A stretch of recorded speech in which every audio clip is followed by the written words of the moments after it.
One of the most exciting scientific findings of the past half-century has been the discovery of widespread trophic cascades.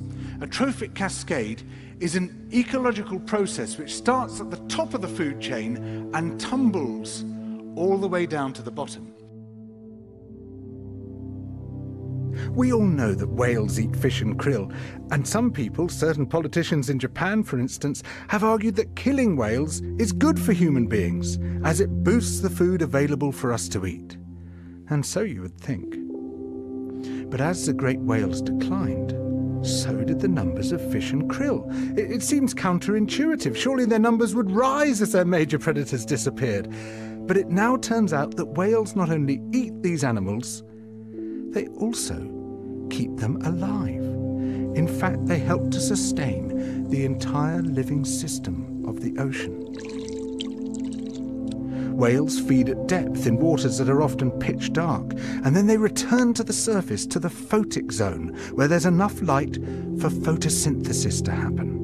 There they release what biologists call fecal plumes, vast outpourings of poo, poonamis. These plumes are rich in iron and nitrogen, nutrients which are often very scarce in the surface waters. And these nutrients fertilize the plant plankton that lives in the only place where plants can survive, the photic zone. Fertilizing the surface waters isn't the only thing the whales do. By plunging up and down through the water column, they also keep kicking the plankton back up into the photic zone, giving it more time to reproduce before it sinks into the abyss. Even today, though whale populations have been greatly reduced, the vertical mixing of water caused by movements of animals up and down through the column of the oceans is astonishingly roughly the same as the amount of mixing caused by all the world's wind and waves and tides. More plant plankton means more animal plankton, on which the larger creatures then feed. In other words, more whales means more fish and krill. But the story doesn't end here, because plant plankton not only feeds the animals of the sea, it also absorbs carbon dioxide from the atmosphere.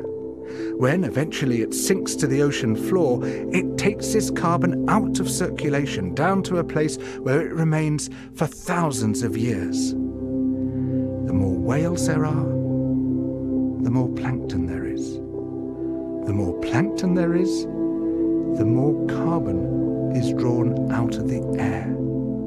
When whales were at their historical populations, before great numbers of them were killed, it seems that they might have been responsible for removing tens of millions of tons of carbon from the atmosphere every year.